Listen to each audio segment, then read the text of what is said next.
Hello everybody!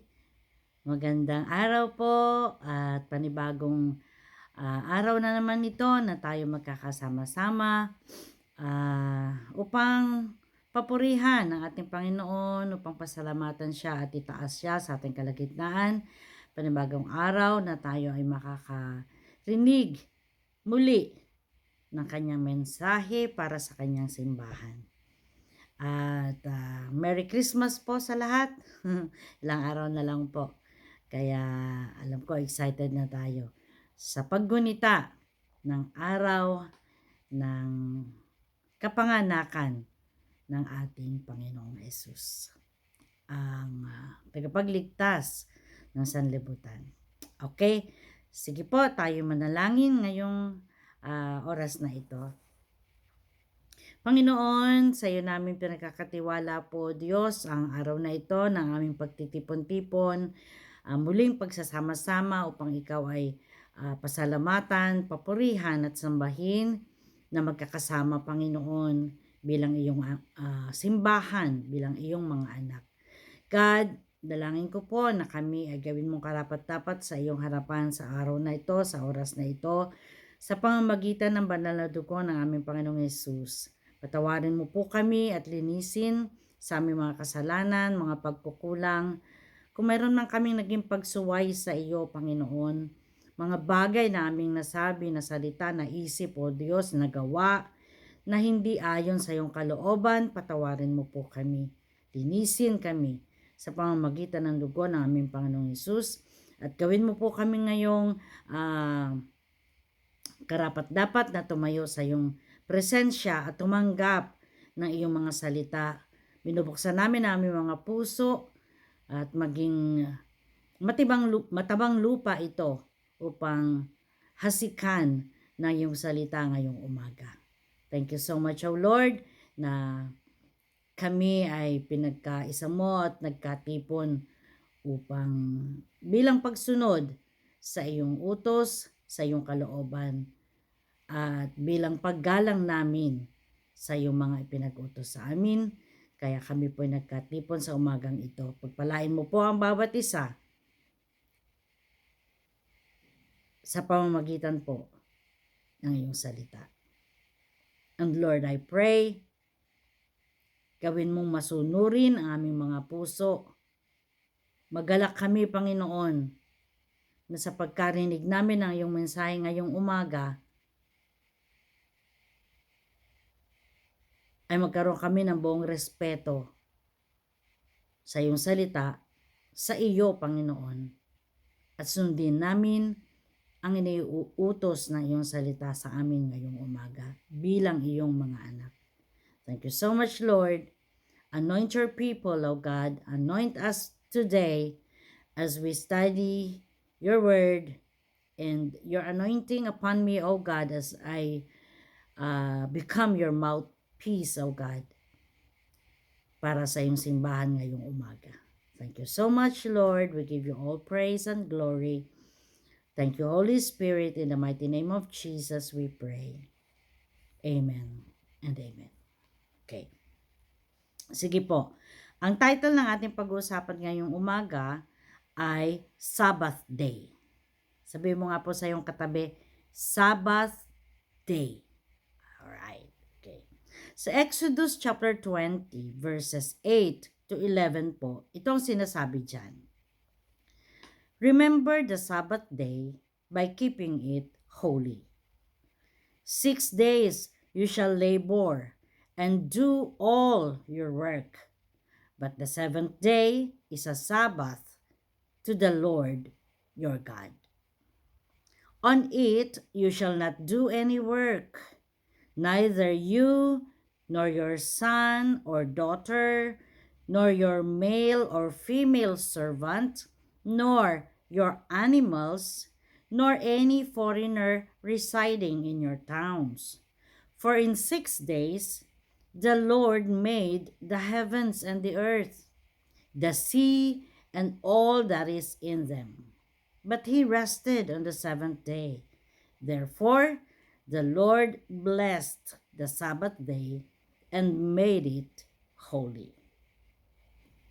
Basahin po natin sa Tagalog. Lagi mong tandaan at ilaan para sa akin ang araw ng pamamahinga. 6 na araw ka magtratrabaho at tapusin mo ang dapat gawin.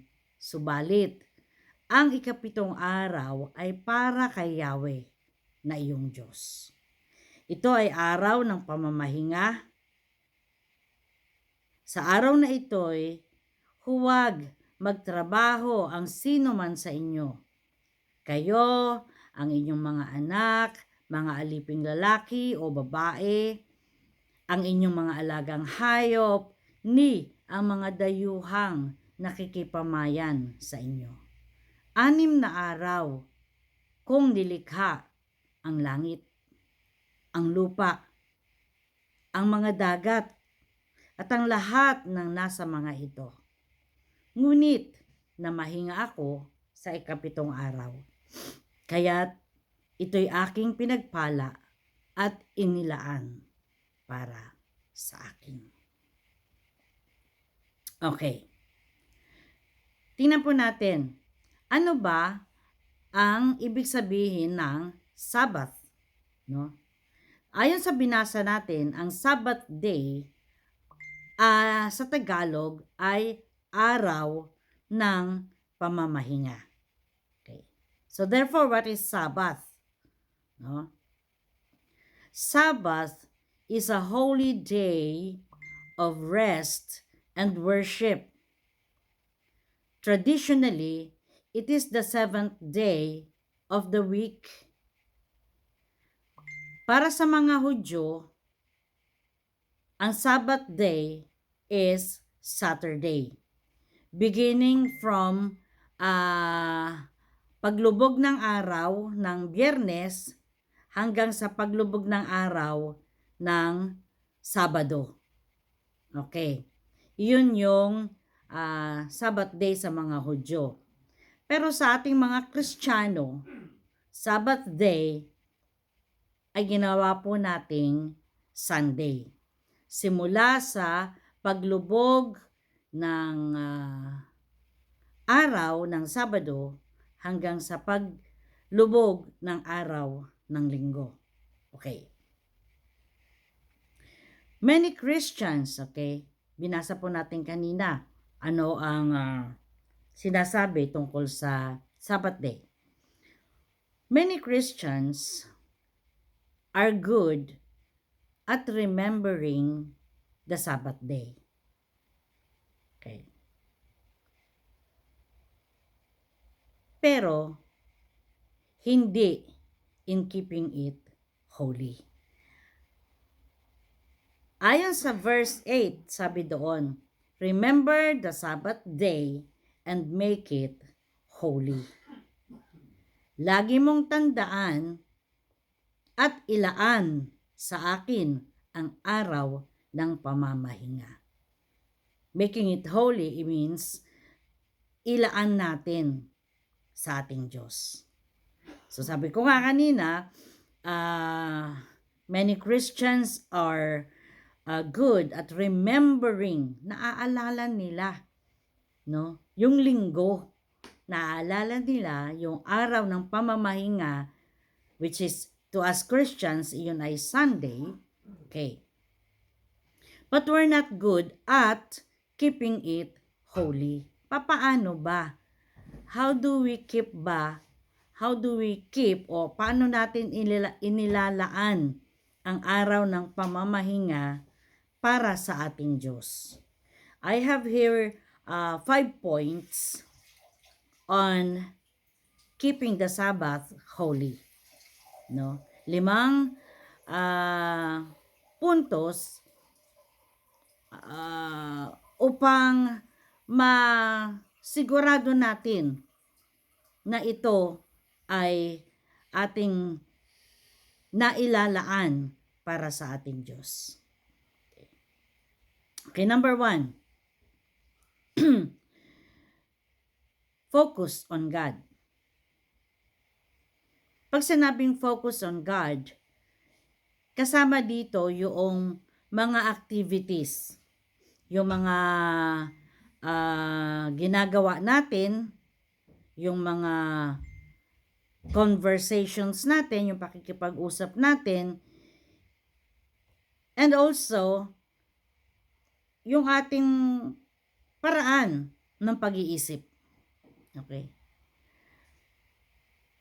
To focus on God means, no, kasama yung mga bagay na ito na ating ginagawa. Remember, Sabbath day is a date with God. Ginawa ng Diyos yan. Para siya ay ating makasama, para siya, yung presensya niya ay ating ma-enjoy upang tayo ay magpahinga kasama niya. So actually, Sabbath day is a date with God. It is one day out of the 7 days, no, na inilaan ng Diyos at pinaging banal para sa atin, no? Para siya ay ating makasama. Okay. Yun yung Sabbath day. So, when we are in the church, ano ibig sabihin natin focus on God? It's a date with God, nakikipag-date tayo sa Diyos. So, kapag tayo ay nasa Kanyang presensya at nakikipag-date tayo sa Kanya, and that's here when we are in the church, we only talk about God.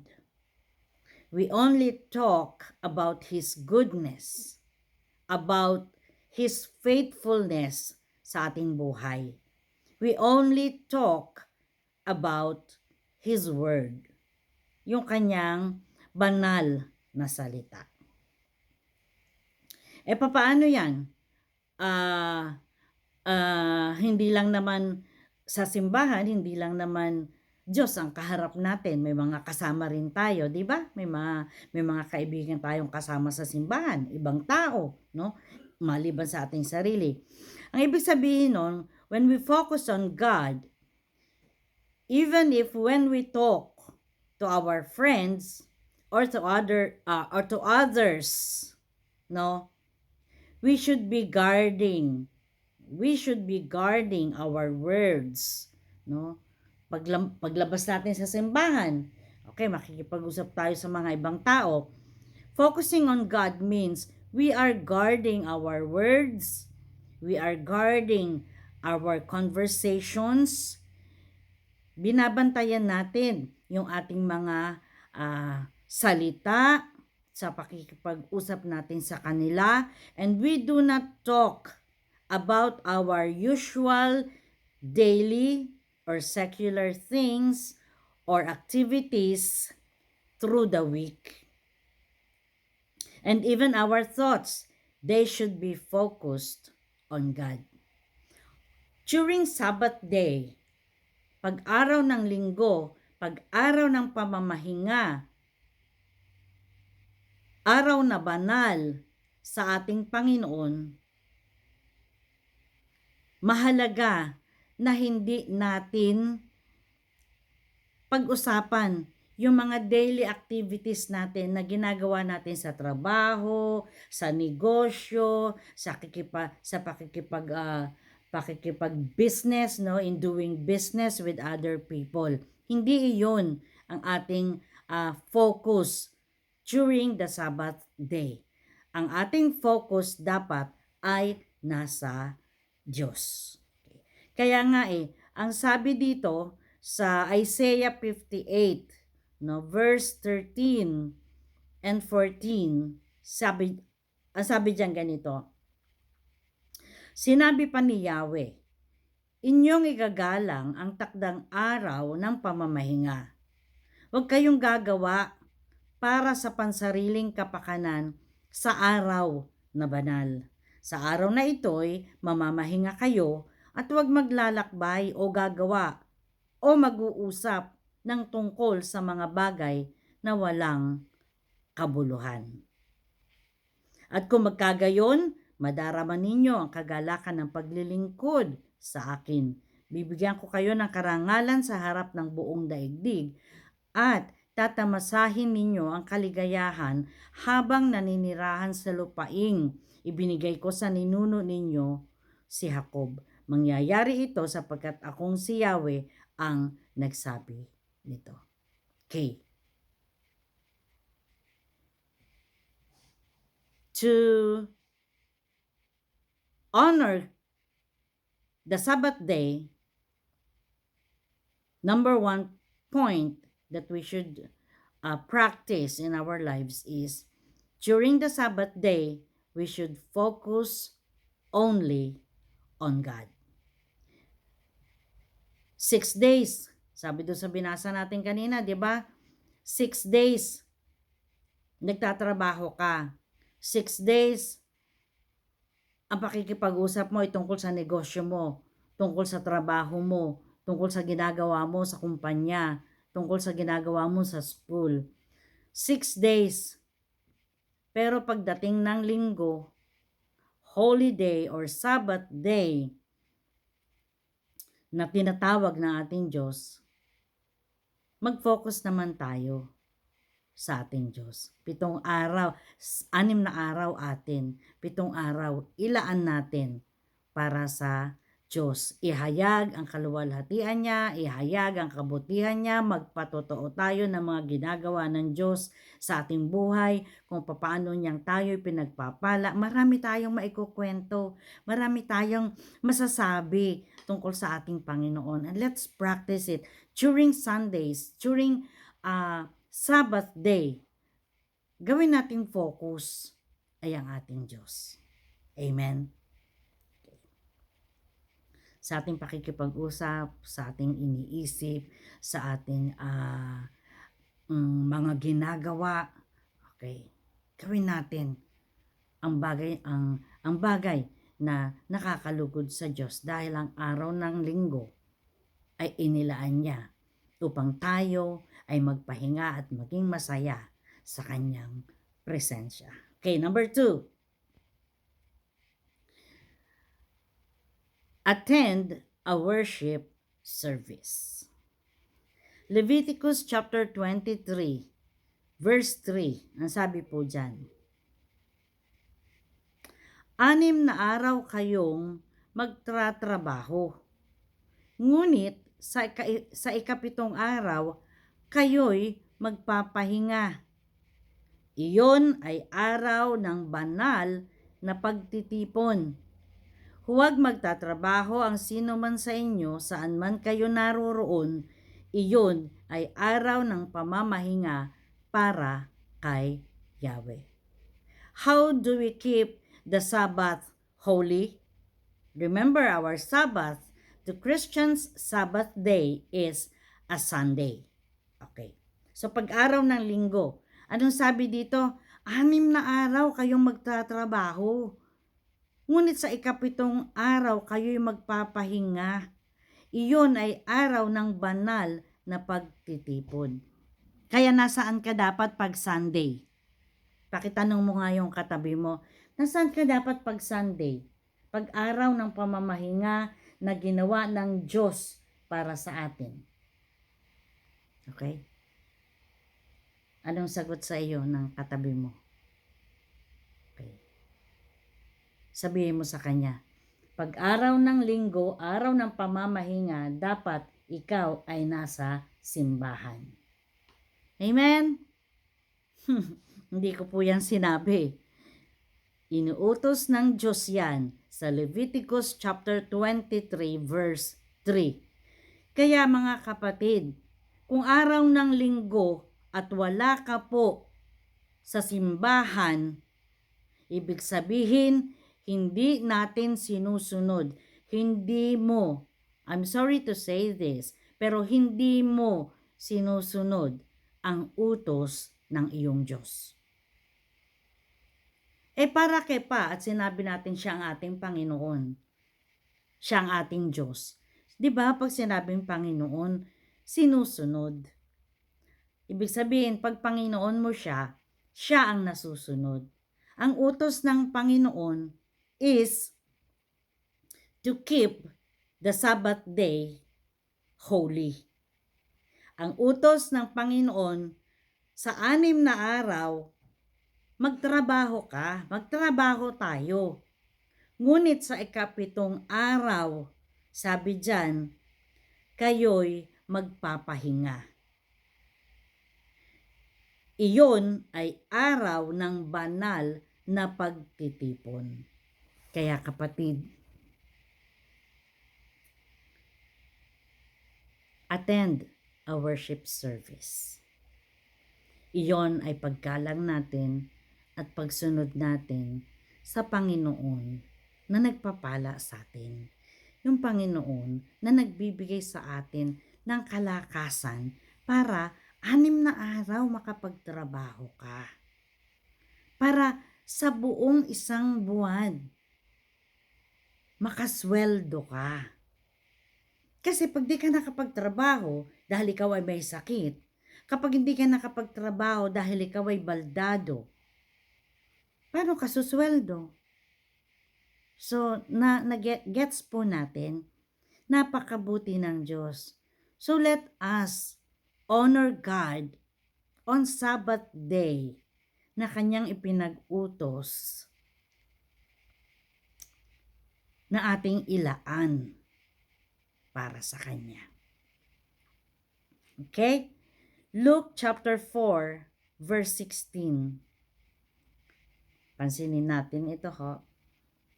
Umuwi si Jesus sa Nazaret, ang bayan na kung saan siya lumaki. Gaya ng kanyang nakaugalian, pumasok siya sa sinagoga ng araw ng pamamahinga. Tumayo siya upang bumasa. Ang binasa niya rito is the scroll, the Holy Scriptures. Okay. Iyon ang pinapractice at kinagawian ng Panginoong Jesus. Pumupunta siya, pumapasok siya sa sinagoga, sa templo. And nowadays, ano ang templo? Ang templo ay itong ating lugar na ating pinupuntahang sama-sama at dito'y sumasamba tayo sa ating Panginoon. Pagsamba ay pamamahinga sa presensya ng ating Diyos. Pagsamba ay pakikinig lamang ng kanyang salita na ngayon, every Sunday ay ipinapangaral. No? Every Sunday ay may pangangaral sa templo, sa sinagoga ng ating Panginoon. Kita natin, maging ang Panginoon, inobserve niya, inilalaan niya ang araw ng pamamahinga at nirerespeto niya ang araw ng pamamahinga na ginawa ng Diyos para sa Kanya. At para sa atin, upang tayo'y magpahinga sa presensya niya. Okay? Kaya kapatid, napakagandang example ang sinet sa atin ng Panginoon. Panginoong Jesus mismo was observing nung kanyang kapanahunan dito sa lupa. He was observing also, giving respect, due respect doon sa inuutos ng Diyos Ama na igalang, alalahanin at ilaan ang araw ng pamamahinga sa Diyos. Kapatid, malinaw po. Okay. Number 3.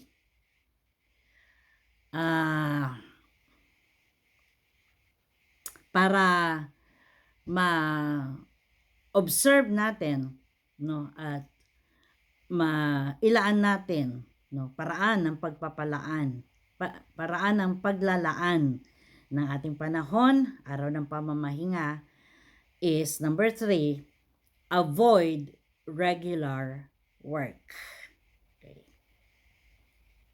So Deuteronomy chapter 5 verse 13, sabi dyan, 6 days you shall labor and do all your work.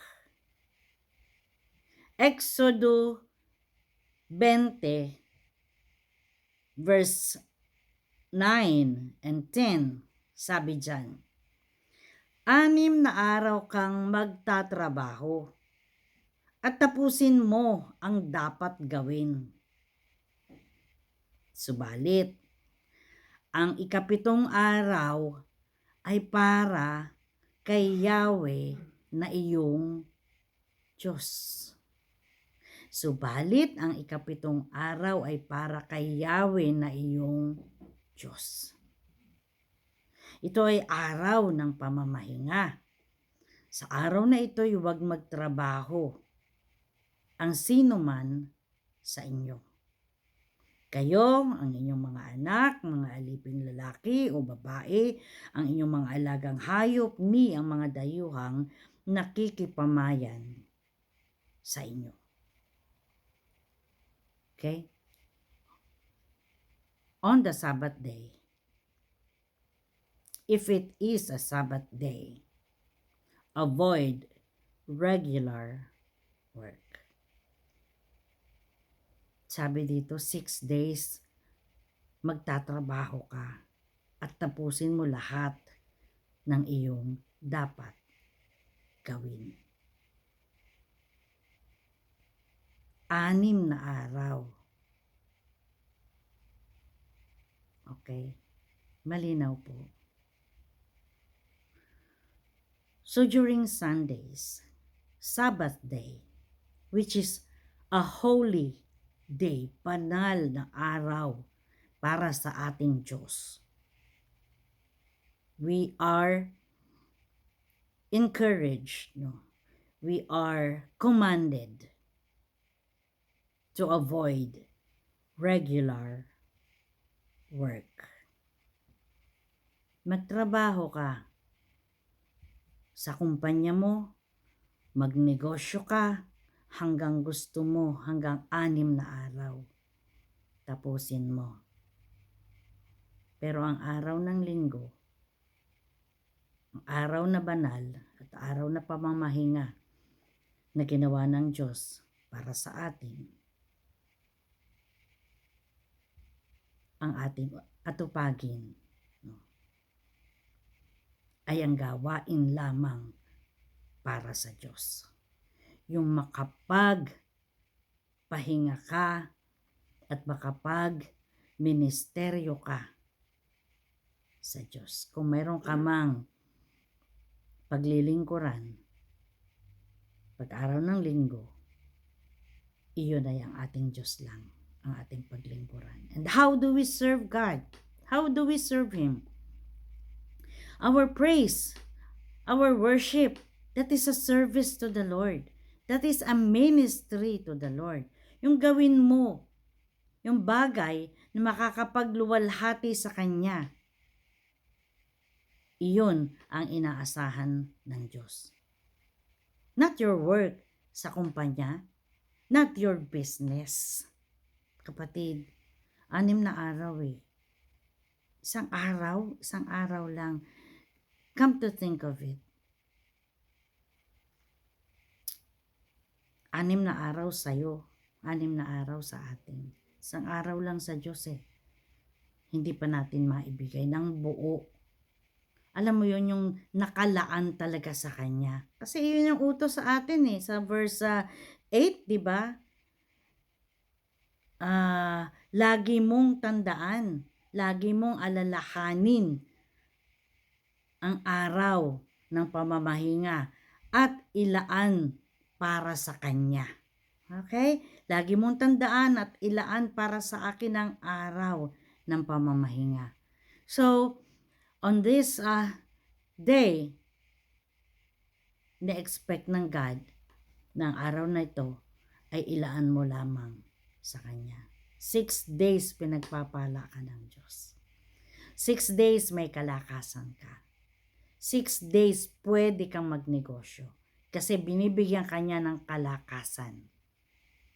No?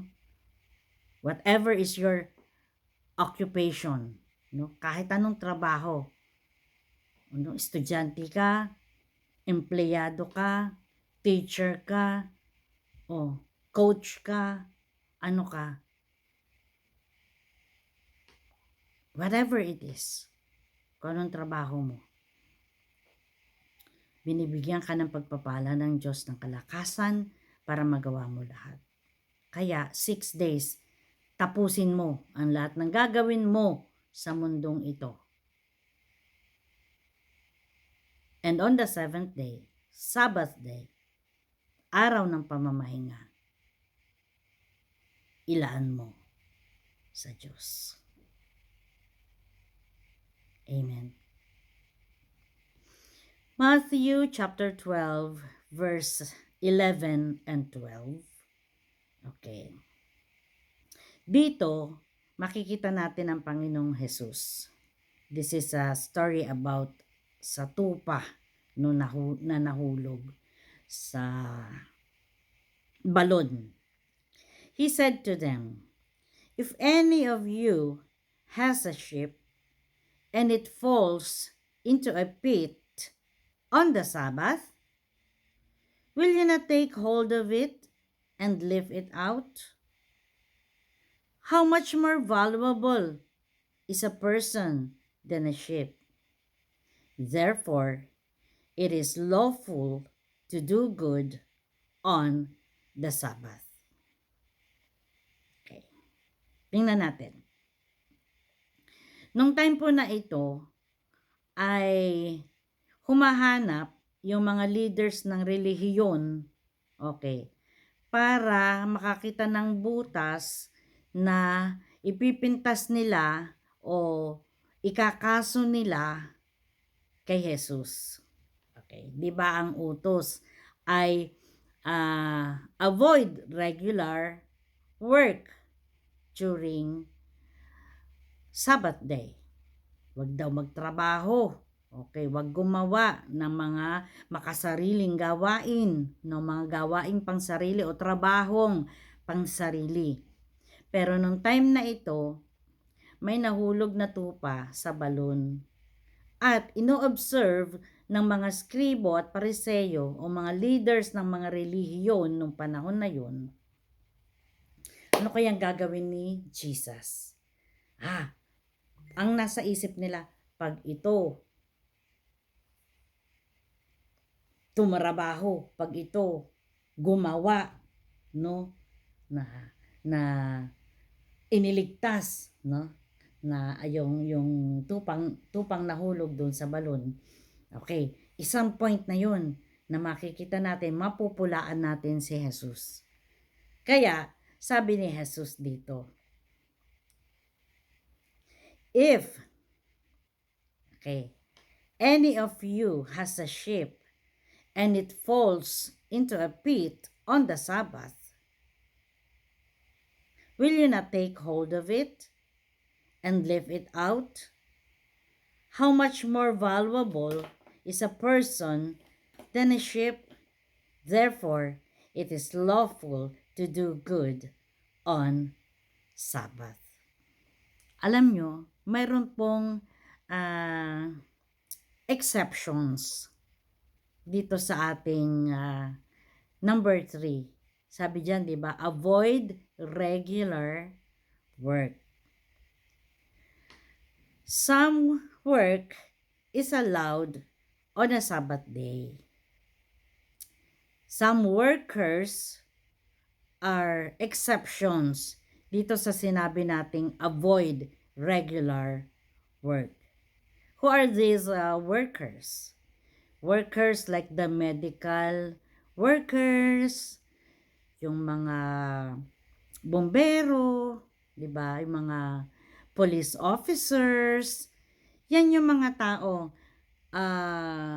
They are the people doing good, protecting our community. 'Di ba? They are the people doing good, saving lives. During emergencies, no, pwede nating gawin. Kasi these people, the doctors, the medical workers, firemen, police officials, hindi sila pwedeng mag-take ng Sabbath off. Dahil kailangan sila to do their work. Unang-una, it is, sabi dito, it is lawful to do good on the Sabbath. Sabi sa binasa natin, Matthew chapter 12 verses 11 to 12. Therefore, it is lawful to do good on the Sabbath. These people are doing good, saving the lives of the people in our community. So, like Jesus, di ba, nung panahon ng Panginoong Hesus, kahit Sabbath day, araw ng pamamahinga, ay may kailangang gumaling. Kaya, nagpapagaling ang ating Panginoon. Healing the sick and doing good on Sabbath day is lawful. Ang sinasabi lang natin dito, if